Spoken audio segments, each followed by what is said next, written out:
Back to live show. Telangana ప్రభుత్వం అధికారంలోకి వచ్చిన తర్వాత 1 కోటి ఎకరాలకు నీరు ఇవ్వాలన్న లక్ష్యంతో ముఖ్యమంత్రి ముందుకెళ్తున్నామని పదే పదే చెప్పారు అనేక సందర్భాల్లో. దానికి సంబంధించి ప్రాజెక్టులు కట్టే ఆలోచన పెద్ద ఎత్తున చేసింది. దానికి భూసేకరణ చేయాలి. ఈ భూసేకరణ అవసరమే పెద్ద ఇబ్బందిగా మారింది తెలంగాణ ప్రభుత్వానికి. 2013 భూసేకరణ చట్టం ద్వారా భూసేకరణ అమలు సాధ్యం కావట్లేదు. సో కొత్త చట్టం ప్రవేశపెట్టాలి. సవరణ ద్వారా ప్రవేశపెట్టడం, ఆ గతంలో చేసిన సవరణలకు ముట్టుకాయలు పడ్డాయి. వాటిని మళ్ళీ వెనక్కి తీసుకుని కొన్ని మార్పులు చేశారు. కొత్తగా నిన్న 2013 భూసేకరణ చట్టానికి సవరణలు చేస్తూ ఒక బిల్లు ప్రపోజ్ చేసి దాన్ని తెలంగాణ అసెంబ్లీలో ఆమోదించారా, లేకపోతే కొత్త బిల్లును రాష్ట్రం రూపకల్పన చేసి ఆమోదించిందా? దీని మీద కొంత సందిగ్ధత కనిపిస్తుంది. దీన్ని తీవ్రంగా ప్రతిపక్షాలు వ్యతిరేకిస్తున్నాయి. ఇవాళ కాంగ్రెస్ పార్టీ సభకు రాకుండా ఉండే ఆలోచన కూడా చేస్తున్న పరిస్థితి. అలాగే వామపక్ష పార్టీలు కూడా వ్యతిరేకించాయి, తెలుగుదేశం పార్టీ కూడా వ్యతిరేకించింది. దీనికి సంబంధించి ఎందుకు తీసుకురావాల్సి వచ్చిందో ముఖ్యమంత్రి నిన్న సభలో చెప్పినా దానికి కన్విన్స్ కాని పరిస్థితి. మరి ఎందుకు భూసేకరణ కొత్త బిల్లును ఎందుకు వ్యతిరేకిస్తున్నాయి అనేది మాట్లాడదాం. ఇక నోట్ల రద్దుకు సంబంధించి 2000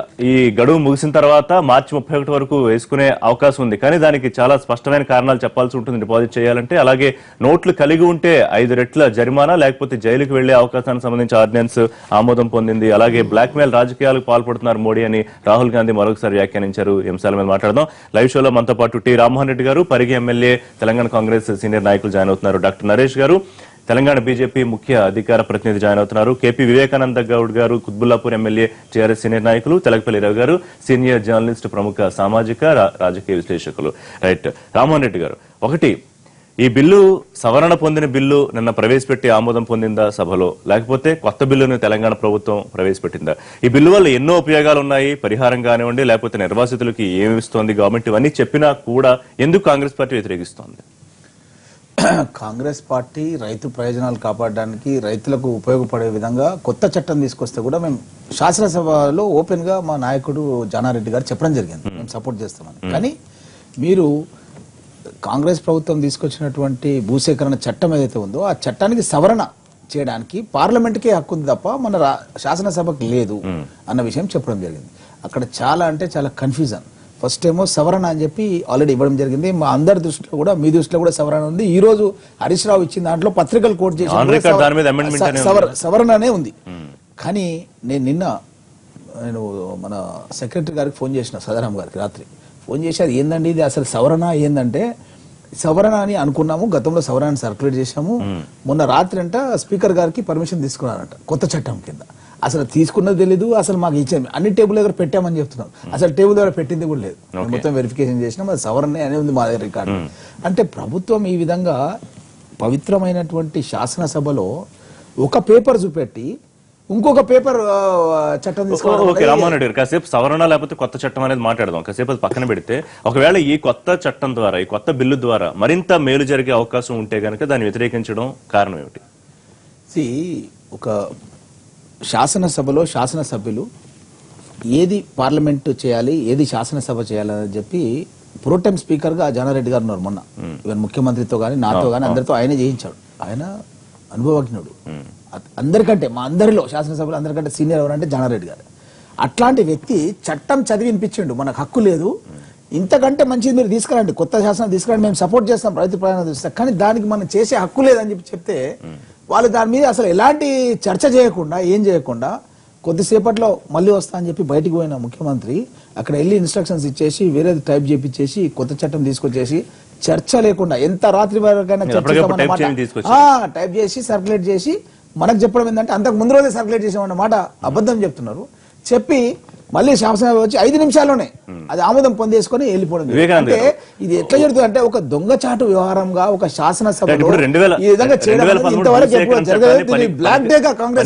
పనికిరాని బిల్లు అన్నారు ముఖ్యమంత్రి. తాడు బాంగర్ లేని వాళ్ళు చేసిన బిల్లు అన్నారు. సరే, ఆ బిల్లు ఏదైనా కానీ ఇప్పుడు కొత్త చట్టమో కొత్త బిల్లు చేసినప్పుడు ఇంత కన్ఫ్యూజన్ వ్యవహారం ఎందుకు జరుగుతుంది? ఇప్పుడు గమనించాలి గారు, చాలా సుదీర్ఘమైన చర్చ జరిగింది. ఏదో 5 నిమిషాల్లో క్లోజ్ చేసిపోయిన విషయం వాస్తవం కాదు. దగ్గర 2.5 hours మన రికార్డులు తీస్తే తెలిసిపోతుంది అసెంబ్లీలో ఎవరెంతసేపు మాట్లాడు. ఒకటి టెక్నికల్ ఇష్యూ కూడా కొంచెం కన్ఫ్యూజన్ అంటే వాస్తవమే. క్లారిఫై చేసారు లాస్ట్, అప్పటికప్పుడు టైప్ చేసి తీసుకొచ్చారు, క్లారిఫై చేసారు లాస్ట్. అది కూడా నా దగ్గర నేను కాపీ తీసుకొచ్చిన, మాకు శాసనసభలో వచ్చింది, దాన్ని సవరణ ఉన్నది, ఇది సవరణ ఉన్నది. అంటే అంటే మీ దగ్గర కనుక సవరణ కాదు కొత్త చట్టం అని ఉంటే చూపించండి నాకు. నేను చాలా స్పష్టంగా క్లారిటీగా ముఖ్యమంత్రి స్పష్టంగా చెప్పాడు, కొత్త చట్టం తీసుకొస్తున్నాము, క్లారిటీ చేసారు.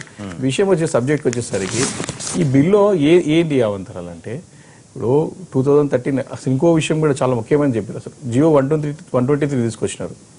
2013 యాక్ట్ ఉన్నది. మేము రైతులకి 2 ముందు పెడుతున్నాం, ఏది కావాలో తీసుకోమని చెప్తాను. ఏ ప్రభుత్వం అలా సేకరిస్తుందని చెప్పేసి స్పష్టంగా అడిగినాం. దీంట్లో డిఫరెన్షియేట్ చేస్తూ చర్చ జరిగింది.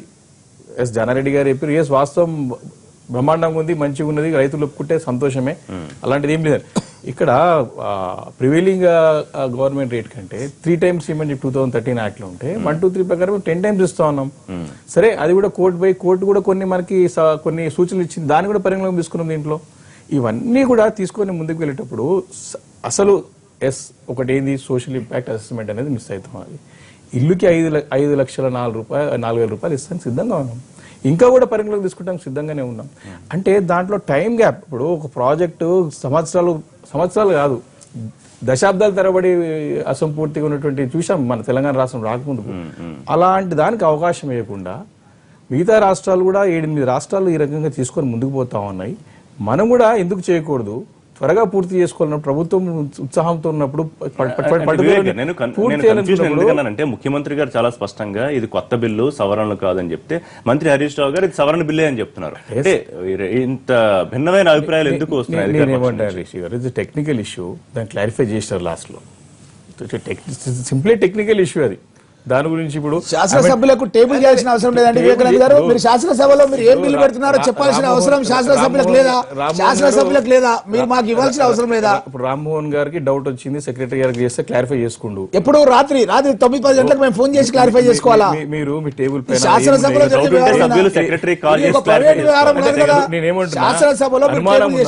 అనుమానం ఉన్నప్పుడు ముందే టేబుల్ పైన ఇది పెట్టినారు, ఇది చేసినారు. మీకు హక్కే లేదన్నప్పుడు మాకు హక్కు ఎందుకు? జానారెడ్డి గారు మాట్లాడడం జరిగింది, హక్కు లేదు అసలు, దాన్నే ఫాలో అవ్వాలి. హక్కు 100% హక్కు. రాత్రి వరకు మాట్లాడమని చెప్పాడు ముఖ్యమంత్రి. ఎంతసేపు 5 నిమిషాలు వాయిదా ముఖ్యమంత్రి రాత్రి వరకు మాట్లాడమన్నాడా లేదా? వివేకానంద గారు ఒక్క మాట, రాత్రి వరకు మాట్లాడమన్నాడా లేదా? 100%. ఎందుకు 5 నిమిషాలు వాయిదా ఇంకో విషయం చెప్తున్నా, మెజార్టీ ఉంది కదా. ఇప్పుడు చర్చించడానికి 8 రోజుల నుంచి కూడా ఎన్ని సబ్జెక్ట్స్ పైన సుదీర్ఘంగా ఈ రోజు తీసేటైతే ఏ పార్టీ ఎన్ని నిమిషాలు మాట్లాడింది, వాళ్ళు రేషియో కంటే ఎక్కువ మాట్లాడి తక్కువ మాట్లాడి తెలిసిపోతుంది. ఇంకోటి ఇప్పటికైనా సరే ఇంకా కూడా చర్చిస్తానికి 10 రోజులు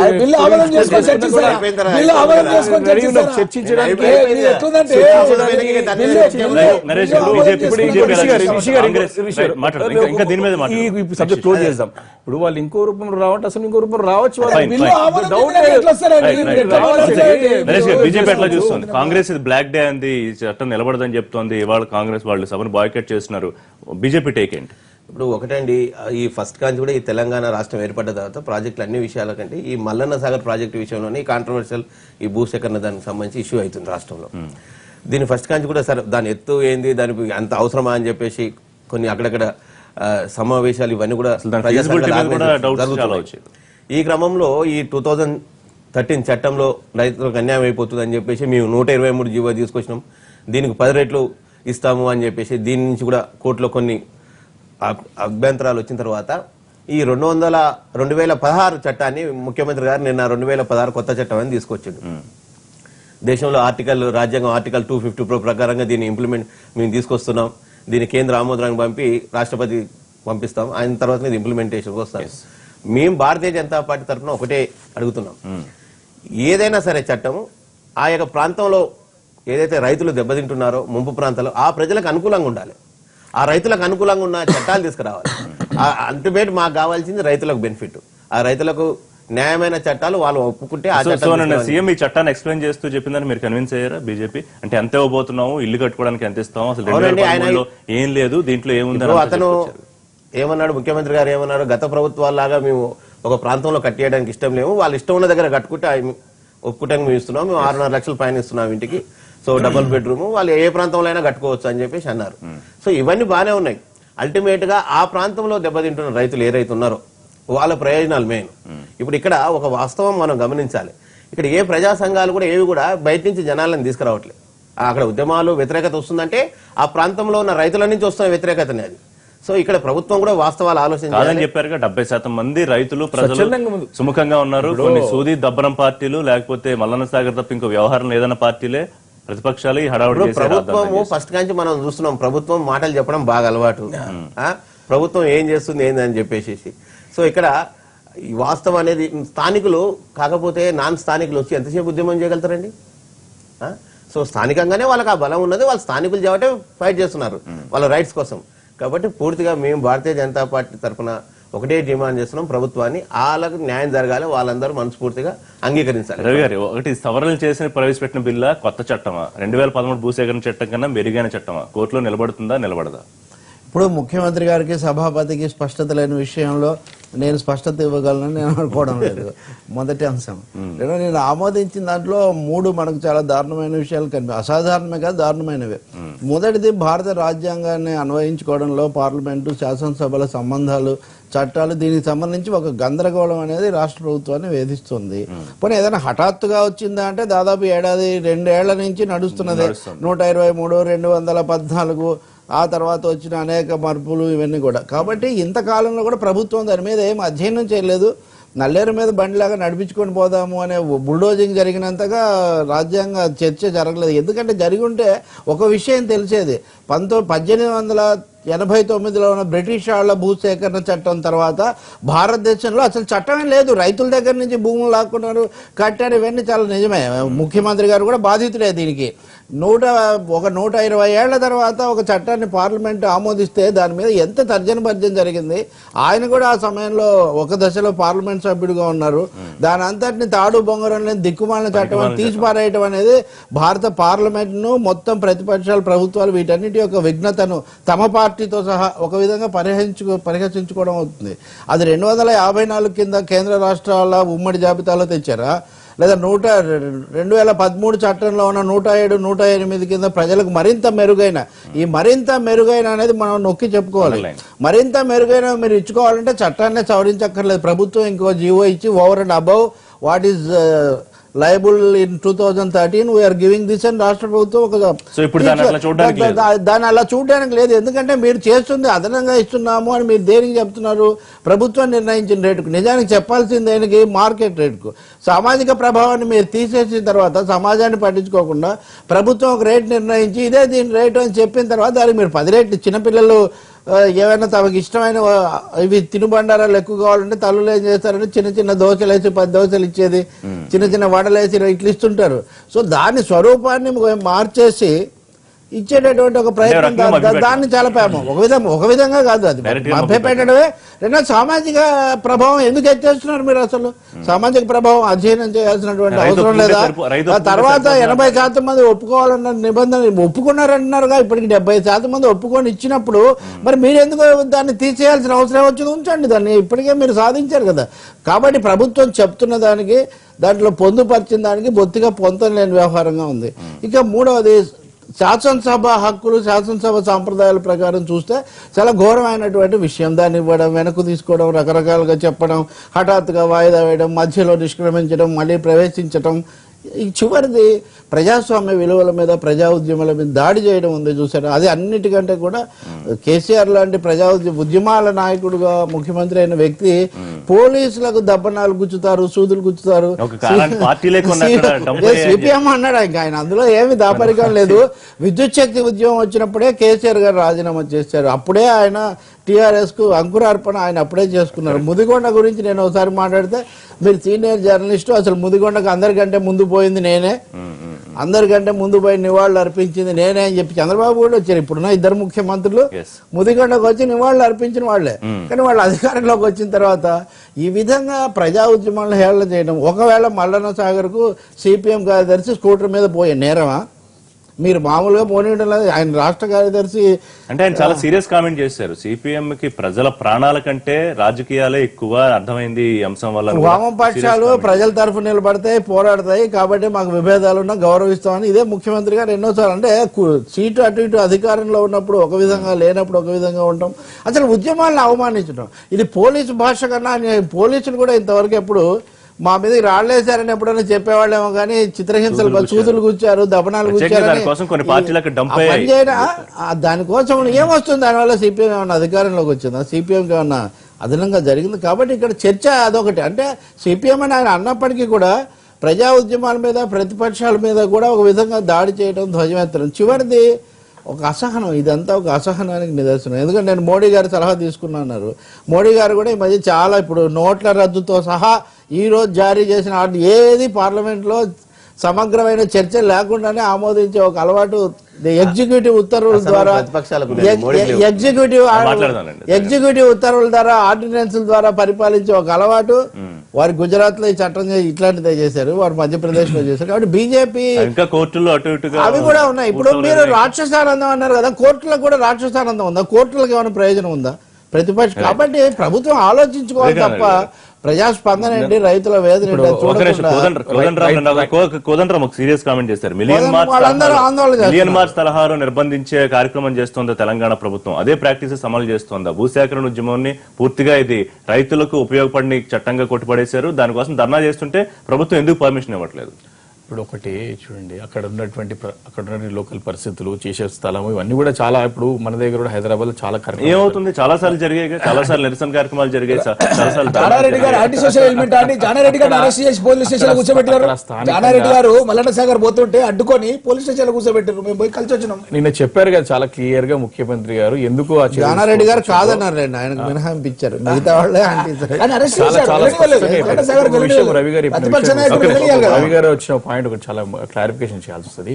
ఈరోజు మభ్య పెడుతున్నారు రైతులన్న విషయం వాస్తవంగా. ఈరోజు దేశంలో ఏ రాష్ట్రంలో ఇవన్నీ కాంపన్సేషన్, ఫెయిర్ కాంపన్సేషన్ తెలంగాణ రాష్ట్రంలో కొన్ని గుర్తించాలి, కొన్ని వాస్తవాలకి దగ్గర ఉండాలి. ఎస్, కొన్ని పొలిటికల్ గా మనకి ఎన్ని ఉన్నాయి కూడా ప్రాక్టికల్ గా ఏదోసరికి గ్రౌండ్ రియాలిటీ ఉంటుంది, దాన్ని ఎవరు కాదనలేదు. ఈరోజు ఏ రాష్ట్రంలో ఎక్కడ ఇవన్నీ కాంపన్సేషన్ మనం ఇస్తున్నామా లేదా? ఈరోజు భూసేకరణ జరగకుండా ఏ ప్రాజెక్ట్ కట్టలేము మనం. ఇప్పుడు చైనా లాంటి దేశంలో ప్రపంచంలోనూ ఎక్కడ జరిగినటువంటి ఎవాక్యుయేషన్ జరిగింది. అక్కడ 2 లక్షల కుటుంబాలు పై చీలుకున్నటువంటి చేసినట్టు అసెంబ్లీ ఒక ఉదాహరణ చెప్పారు. ఈరోజు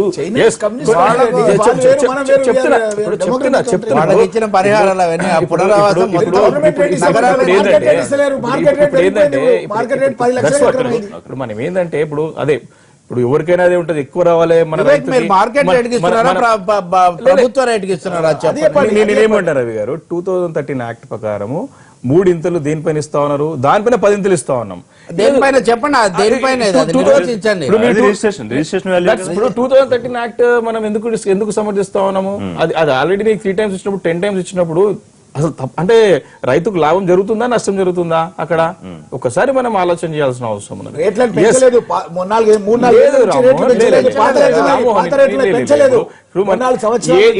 సరే అట్లా కాదు. మనం ఏదైనా కూడా ఇంకో విషయం కూడా మనం చాలా ముఖ్యమైన పాయింట్ మనం పరిగణలోకి తీసుకోవాల్సిన అవసరం ఉంది. ఇక్కడ మరీ చెప్తా ఉన్నాం, ముఖ్య అసెంబ్లీలో 10 సార్లు చెప్తా ఉన్నారు. 2013 యాక్ట్ అక్కడ పెట్టి 123 జీవో తీసినప్పుడు రైతుల ముందు వెళ్ళి మీకు ఏది కావాలో సెలెక్ట్ చేసుకోమని చెప్తా ఉన్నారు కదా ప్రభుత్వం. ఇప్పుడు ఏమంటున్నారు, ఇది ప్రాజెక్ట్ కి అడ్డంగా మారుతా ఉన్నది, దశాబ్దాల వరకు పెండింగ్ పడుతా ఉన్నది. అంటే మనకి పూర్తి చేసుకోవాలని మనం ముందు పోవాలా, లేకపోతే దీన్ని టైం పాస్ చేసుకుంటూ డబ్బులు రైతులకు ఇచ్చుకొని, లేకపోతే కొన్ని సగం ఆపి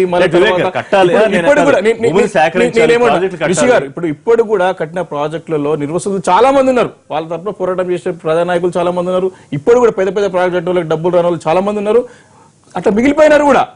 అట్లా కాకుండా ప్రతి ఒక్కరు కూడా న్యాయం జరగాల, ఇచ్చిన మాట కట్టుబడి ఉండాలా, ప్రాజెక్టు పూర్తి కావాలా, దాని లాభాలు ప్రజలు పొందాలా. కొన్ని త్యాగాలు తప్పాయి, అది కూడా చెప్పారు. కొన్ని సందర్భాలు త్యాగాలు తప్పాయి. రవి గారే చెప్తున్నారు, ముఖ్యమంత్రి కూడా బాధితుడే. ఎస్, వారే చెప్పారు, వారి ఎక్స్పీరియన్స్ చెప్పినారు, వారి సొంత బ్రదర్ యొక్క ఎక్స్పీరియన్స్ చెప్పినారు. ఈ రకంగా అయినప్పుడు డబ్బులు ఇచ్చినప్పుడు ఏం చేసుకోవాలి, అలా కాకుండా చాలా మందికి ఉంటాయి. అంటే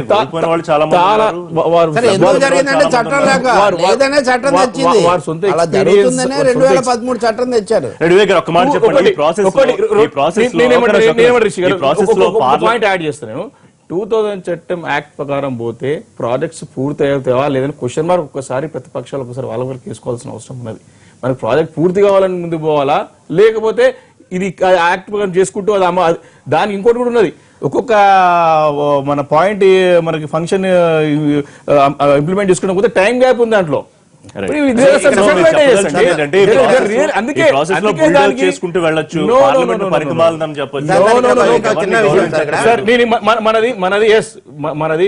4 పిల్లర్స్ పైన నడిచే దేశం అండి మనది. కోర్టులు ఉన్నాయి, అదేవిధంగా మనకి విలేకరులు ఉన్నారు, మన జర్నలిజం ఉన్నది, అదేవిధంగా ఎగ్జిక్యూటివ్ బాడీ ఉన్నది. కాబట్టి ఇప్పుడు ఒక దారి కాకపోతే ఒక దారి వెతుకుంటారండి తప్పకుండా. దాంట్లో ప్రసక్తి లేదండి. మేము అంటే ఈ రాష్ట్రాలు ఏదైతే కేంద్ర పార్లమెంట్ చేసిన చట్టాలను రాష్ట్రాలు ఏదైతే సవరణలు చేసినాయో దీనికి సంబంధించి హైకోర్టు సుప్రీంకోర్టులు గతంలో ఒక స్టేట్మెంట్ ఇచ్చినాయి. ఏదైతే ప్రధాన ఉద్దేశం ప్రజా ప్రయోజనాలకు అనుకూలంగా అంటే ఆ కాన్సెప్ట్ ఏదైతే ఉన్నదో అది దెబ్బతినకుండా ఉంటేనే ఆ సవరణలు ఆమోదం పొందుతాయి. అందుకని అది దానికి వ్యతిరేకంగా ఉన్నప్పుడు ఆ చట్టమే పార్లమెంట్ చేసిన చట్టమే ఇంప్లిమెంట్ అవుతుంది అని చెప్పేసి సుప్రీంకోర్టు జడ్జిమెంట్ కూడా ఉన్నది. కాబట్టి ఇది కూడా రాష్ట్ర ప్రభుత్వాలు కూడా పరిగణలోకి తీసుకోవాల్సి ఉంటుంది. చూద్దాం, అది కోర్టులోకి అంటే మోడీ గారు సలహా అన్నారు కదా, మోడీ గారు సలహా కిషన్ రెడ్డి గారు ఏమో సెలెక్ట్ కమిటీకి పంపాలన్నారు. ఇన్నింటిలో ఏది వాస్తవం? అంటే బీజేపీ టీఆర్ఎస్ దోబుచ్చులాట్లో అల్టిమేట్ గా మేము రైతులకు మేలు జరగాలి. మొత్తం మీద బ్లాక్ డే అన్నారు, వాళ్ళు బాయ్కట్ చేస్తున్నారు. నెక్స్ట్ ఏం చేయబోతున్నారు? ముఖ్యంగా ప్రభుత్వం ఏంటంటే అమలుకు ఆచరణకు అసాధ్యం కాని హామీలు ఇచ్చి అధికారంలోకి వచ్చింది. మొట్టమొదటి దాని నుంచి చూస్తూ ఉంటే కూడా దళితుల్ని ముఖ్యమంత్రి చేస్తాన్న దాని నుంచి ప్రతి ఒక్కరు. అయితే ఈ విషయం కూడా చెప్తున్నా, భూసేకరణ విషయం కూడా ఈ ప్రాజెక్టులు వీళ్ళు కట్టలేరు. కట్టాలన్న ఉద్దేశం నువ్వు మాట్లాడితే ఒక్క నిమిషం వివేక్,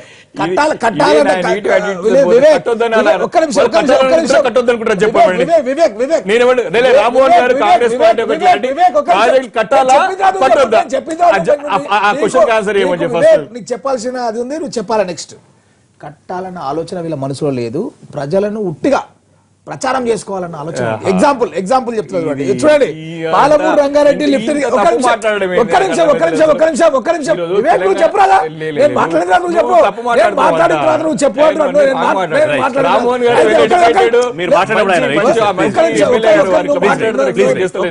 ఒక్క నిమిషం చూడండి, ప్రాణహిత చెవెళ్ల ప్రాజెక్ట్ గురించి శంకర్పల్లి వరకు, మా రంగారెడ్డి జిల్లాకు సంబంధించింది శంకర్పల్లి వరకు టనల్స్ లలో దిగినాం. వివేక్ కూడా వచ్చిండు ఆ రోజు టీడీపీలో ఉండే వివేక్ కూడా వచ్చిండు. కిలోమీటర్ల కొద్ది వరకు చూసినాం, కిలోమీటర్ల కొద్ది భూమి లోపల జేసీబీలు, క్రేన్లు, లైట్లు పెట్టి పనిచేస్తున్నారు చాలా మంది కార్మికులు లోపల. అట్లాంటి పని రద్దు చేసిండు. ఏమని రద్దు చేసిండు? గోదావరి జలాలు గోదావరి బేసిన్ లోనే వాడాలా, కృష్ణా జలాలు కృష్ణా బేసిన్ లో వాడాలన్నాడు. సరే, కృష్ణా బేసిన్ సంబంధించింది పాలమూరు రంగారెడ్డి ఇస్తా అన్నాడు. పాలమూరు జిల్లాకు టెండర్ పిలిచిండు, అక్కడ కూడా మందకోడిగా పని నడుస్తుంది, స్పీడ్ నడుస్తలేదు, టెండర్స్ పిలిచిండు. ఇక్కడ రంగారెడ్డికి 2.5 సంవత్సరాలు అయిపోయింది. పేరు పాలమూరు రంగారెడ్డి, ఉన్న ప్రాణిత చేవల్ల తీసిపడేసిండు మాది. పాలమూరు రంగారెడ్డిలో రంగారెడ్డికి ఈ రోజు వరకు నా కాన్స్టిట్యున్సీలోనే అంతారంలోనే 15 TMC ప్రాజెక్టు 2300 కోట్లు. షాద్నగర్ కు పరిగికి మధ్యలో కొందరుకు పరిగి లక్ష్మీదేవిపల్లి ప్రాజెక్టు, దానికి 500 కోట్లు 2.8 TMC. ఈ 2 ప్రాజెక్టుల నుంచే రంగారెడ్డి జిల్లాకు, వికారాబాద్ జిల్లాకు సాగునీరు ఇవ్వాలి. 25 మంది రైతులు నా నియోజకవర్గంలో ఆత్మహత్యలు చేసుకున్నారు ఇప్పటి వరకు. ఇంతవరకు దాని టెండర్లు విలువలే, ఎస్టిమేట్స్ అడ్మిట్ చేసి ఎన్నో నెలలు అయిపోయింది. అంటే వాళ్ళ ఆలోచన విధానం ఎట్లా ఉంది అంటే 2.5 years అయింది, ఎస్టిమేట్స్ అడ్మిట్ అయినాయి. 2 జిల్లాలకు, కొత్త జిల్లాలకి 2 జిల్లాలకు అసలు టెండర్సే విలువలే. నిజంగా చిత్తశుద్ధి ఉంటే దాంతో పాటు కర్మిన దగ్గర ముఖ్యమంత్రి ఫౌండేషన్ వేసిన దగ్గర నేను పోయినా, దాంతో పాటే దీనికి కూడా టెండర్స్ ఇవ్వాలి. రామ్మోహన్ గారు ఏం కంగారు పడే అవసరం లేదు. 2019 లేదు ప్రజలకు ఇచ్చినట్టే మాట ఖచ్చితంగా కట్టుబడి ప్రజల్లో టెండర్ కాబట్టి ఇది కూడా ఇలాంటి జీవాలు, ఇలాంటి అమెండ్మెంట్ యాక్ట్స్ కాంగ్రెస్ పార్టీ పైన బద్నాం చేయాలని చెప్పి చేస్తున్నా అంతే.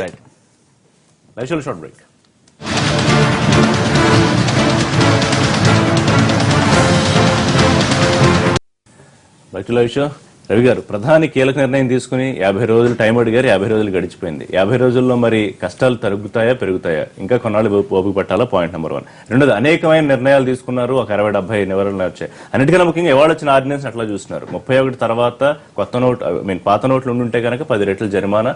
జైలు అనేది కొంచెం సందిగ్ధం. కొన్ని పేపర్లు జైలుకి వెళ్ళాలనే, కొన్ని పేపర్లు అక్కర్లేదని రాశాయి. అదే పైనుంచి కింది వరకు సందిగ్ధం, అస్పష్టత నడుస్తూ ఉన్నాయి.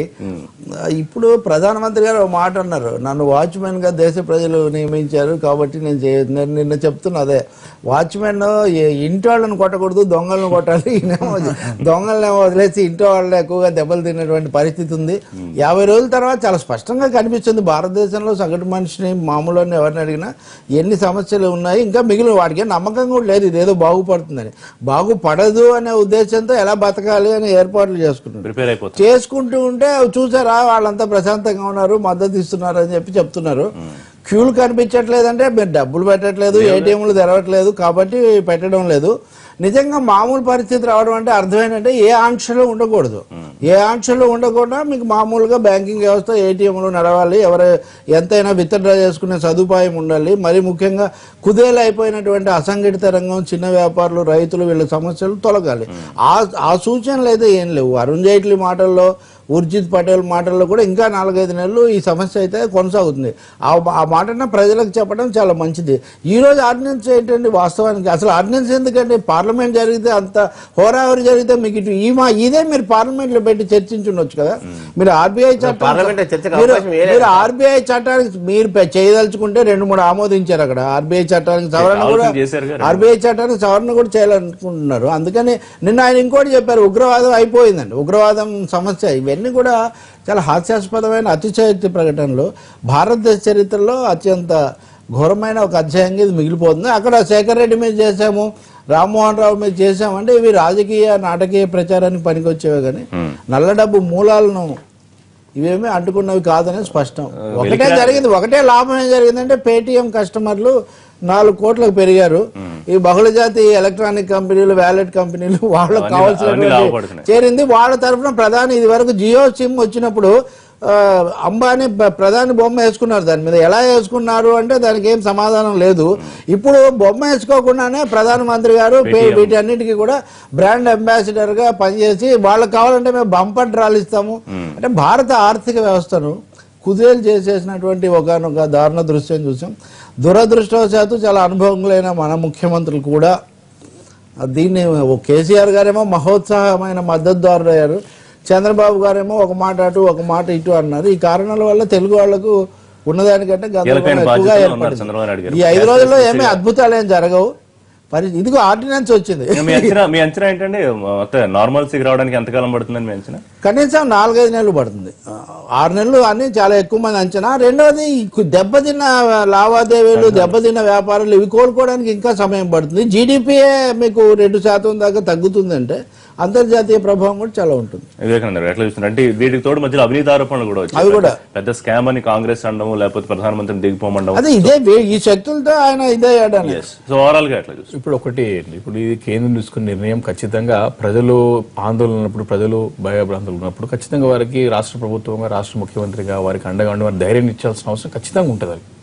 వారిని ఇంకా కూడా అన్రెస్ట్ చేసి ఇంకా కూడా డిస్టర్బ్ చేయాలంటే చాలా దూరం లేదు. చాలా స్పష్టంగా ముఖ్యమంత్రి అంటే బీజేపీ నాయకుల కన్నా కూడా ముఖ్యమంత్రి గారు ఎక్కువ సమర్థించారు అనే ఒక కామెంట్ వచ్చింది. నేనేమంటున్నా, హీఈస్ రెస్పాన్సిబుల్ పొజిషన్ కాబట్టి, ఆయన ముఖ్యమంత్రి హోదాలో ఉన్నాడు కాబట్టి. ఏ బీజేపీ ముఖ్యమంత్రి కంటే ఎక్కువ మద్దతు. ఇప్పుడు ఏంటంటే ఇప్పుడు వాస్తవానికి ఇప్పుడు రాష్ట్రంలో ఆన్లైన్ ట్రాన్సాక్షన్ చూసుకుంటే మన రాష్ట్రం 2వ స్థానంలో ఉన్నది కర్ణాటక తర్వాత. ఈరోజు కర్ణాటక అర్బన్ ఏరియా కానీ దేర్ నార్మల్స్కి వచ్చి ఇప్పుడు దీన్ని రిటైన్ తీసుకోలేం కదా. ఇప్పుడు స్టేట్ రిటైన్ తీసుకుంటే కూడా అయ్యే పరిస్థితి కదా. కాబట్టి ముందుకే పోదామనే ధోరణితో ముఖ్యమంత్రి గారు ఒక పాజిటివ్ యాటిట్యూడ్తో ఒక కన్స్ట్రక్టివ్ వేలో ఆలోచన చేసుకుంటూ వెళ్తాను. ఎస్, ఈ రాష్ట్రానికి కూడా చాలా నష్టం జరుగుతాం. అది దానికి కేంద్ర ప్రభుత్వం చర్చించినప్పుడు దానికి ఖచ్చితంగా నష్టపరిహారం చెల్లిస్తాం కూడా రెడీగా ఉన్నాము.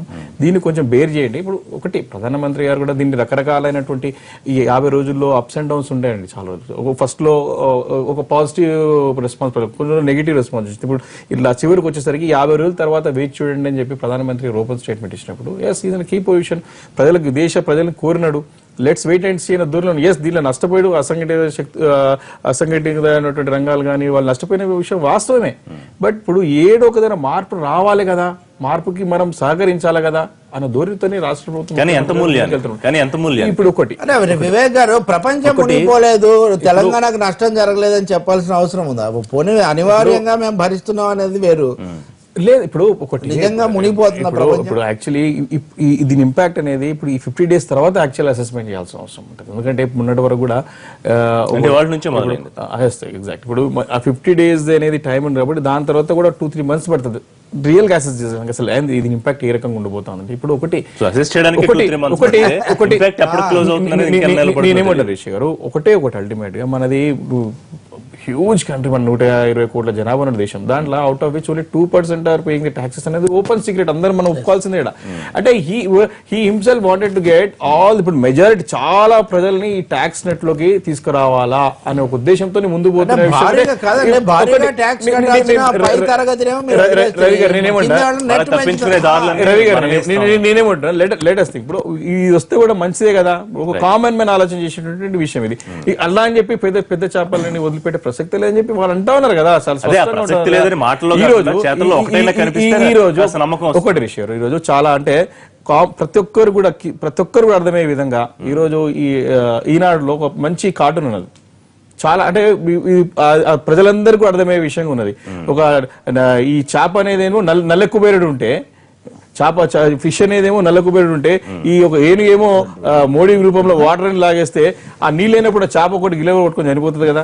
అంటే ఇట్స్ ఎ గుడ్ కాన్సెప్ట్, అంటే అది అర్థమైంది, అది ప్రజలకి అర్థమైంది. కాబట్టి అలాంటి దాంట్లో మనం కొంచెం మనం బేరేయాల్సిన అవసరం ఉంటుంది, ఆ రకంగా ముందుకు పోవాల్సిన అవసరం ఉంటుంది. మనం అట్లా అని చెప్పి రాష్ట్ర ప్రభుత్వం మొత్తాన్ని కూడా చాలా మంది ఇప్పుడు చేప సామెతగా వచ్చింది, మొసళ్ళు బయట కూడా బతుకుతాయి కాబట్టి మొసళ్లకు నీళ్ల మీద అయినా ఉభయచరాలు, మొసళ్ళు ఉభయచరాలు, కప్పలు రవి గారు మొత్తం నెగిటివ్ లేదు. ముఖ్యంగా నోటా రద్దు చేసినా, డిమానిటైజేషన్ చేసినా ఇది పేద ప్రజలకు చేయాలి, పేద ప్రజలకు సంక్షేమ ఫలాలు అందాలన్న లక్ష్యంతోనే చేసినామన్నమాట వీళ్ళు చెప్తున్నారు. కానీ నిజంగా మనం ఒకసారి కనుక గమనిస్తే, గతంలో శ్రీమతి ఇందిరాగాంధీ గారు ప్రధానిగా ఉన్నప్పుడు బ్యాంకులను జాతీయం చేసింది. ఎందుకు జాతీయం చేసిందంటే, అసైన్మెంట్ కింద రైతులు వ్యవసాయం చేయడానికి పొలాలు ఇస్తే కూడా పాపం వాళ్ళకి ఎవరు బ్యాంకు వాళ్ళు రుణాలు ఇవ్వడం లేదు. ఏం చేయాలన్న పరిస్థితుల్లో ప్రైవేట్ బ్యాంకులను కూడా జాతీయం చేసి పేద ప్రజలకు రుణాలు ఇచ్చే సౌకర్యాన్ని ఆ రోజు కల్పించింది. మోడీ గారు ఏం చేసినారంటే, ఏలాగైనా అధికారంలోకి రావాలంటే మనం ఏం చేయాలని మీరందరూ కూడా బీజేపీ పార్టీకి ఓటేయండి, విదేశాల నుంచి 15 లక్షల రూపాయల నల్లధనం బిలో పావర్టీ లైన్లో తెల్ల రేషన్ కార్డులు ఉన్న వాళ్ళందరి ఖాతాలలో జమ చేస్తా, జన్ధన్ ఖాతాల పేరిట అని చెప్పాడు. ప్రజలందరూ కూడా నమ్మిరు, 15 లక్షలు వస్తాయేమో మనకు, పెద్దవాళ్ళని కొట్టేసి పేదవాళ్ళకి ఇస్తాడేమో అని చెప్పి నమ్మి ఓటేసి ప్రధాని చేశారు. అది ఎక్కడ కూడా అమలయ్యే పరిస్థితి లేదు, ఆచరణకు సాధ్యం కాదు, అవన్నీ విషయాలు తెలుసు. ఇప్పుడు ఏ విధంగా చేయాలి? ఉన్న బ్యాంకుల్లో ఉన్న డబ్బులన్నీ కూడా విదేశాలకు వెళ్ళిపోతున్నాయి. మాల్యాల్ లాంటి వాళ్ళు లక్షలు ముంచేసి బ్యాంకులను, జాతీయ బ్యాంకులను నిర్వీర్యం చేసేసి విదేశాలకు వెళ్ళిపోయారు. కనీసం వాళ్ళని పట్టుకొచ్చి తీసుకొచ్చే పరిస్థితి కూడా ఈ రోజు లేదు. ఈ పరిస్థితులలో ఏం చేయాలా అని ఆలోచన చేసి 15 లక్షల కోట్ల రూపాయల ఈ విధంగా నోట్లు రద్దు చేస్తే ఓ 2 లక్షల కోట్లన్నా రద్దు అయిపోతాయి. ఆ 2 లక్షల కోట్లన్నా పంచుదామని ఒక ప్లాన్ ఇట్లానే చేద్దామని, అది కూడా ఫెయిల్ అయిపోయాడు. సో ఇప్పుడు ఇలాంటి పరిస్థితులలో ప్రజలు ఈ రోజు పరిస్థితి ఏంటంటే, లైన్లలో వెళ్ళబడ్డోళ్ళు, పెళ్లిళ్ళు క్యాన్సిల్ అయిపోయి ఎన్నో గొడవలు, కుటుంబాల గొడవలు వచ్చేసి కొంతమంది అక్కడే హార్ట్ అటాక్ వచ్చి ఎంతో మంది చనిపోతున్నారు. అసలు ఇంతవరకు ఒక క్లారిటీ, ఒక మెసేజ్ కానీ ఇంకోటి కానీ, ఇప్పుడు విదేశాల నా పరిగి కాన్స్టిట్యుయెన్సీ లో యూకే నుంచి మన ప్రాంతానికి సంబంధించిన ఎన్ఆర్ఐస్ వచ్చి విండ్ పవర్ ఎస్టాబ్లిష్ చేశారు. నేను అడిగిన వాళ్ళను, ఒక 600 crores ఇన్వెస్ట్ చేసి 100 megawatts they are producing now wind power. ఎట్లా చేశారంటే 2% ఇంట్రెస్ట్ కి వాళ్ళకి యూకే నుంచి ఫండ్స్ తీసుకొస్తున్నారు. ఇక్కడ కనీసం ఈయన ఇప్పుడు బ్యాంకులను కాపాడుకోవడానికి ప్రజల డబ్బు బ్యాంకుకు తీసుకొచ్చుకున్నారు. మంచి వినియోగదారులకు, ఎంపీలకు తక్కువ వడ్డీకి అందిస్తారన్న మాట చెప్పాలి. ఎంతకాలం పడుతుందని మీకు అనిపిస్తుంది? అరుంధతి భట్టాచార్య గారే 2-3 నెలలు పడుతుందని పేపర్కి ఇచ్చింది. 2-3 నెలల కింద వాళ్ళే 2-3 నెలలు అంటే అది 6 నెలలు పడుతుందా, ఎక్కడ పోతుందో మొత్తం వ్యవస్థనే కుప్పకూలిపోయింది. ఇప్పుడు రైట్, భారతీయ జనతా పార్టీ అధికారంలోకి వచ్చింది, ఇప్పుడు డిమానిటైజేషన్ తర్వాత రావాల్సిన అవసరం మళ్ళీ నెక్స్ట్ రావాలని కాదండి.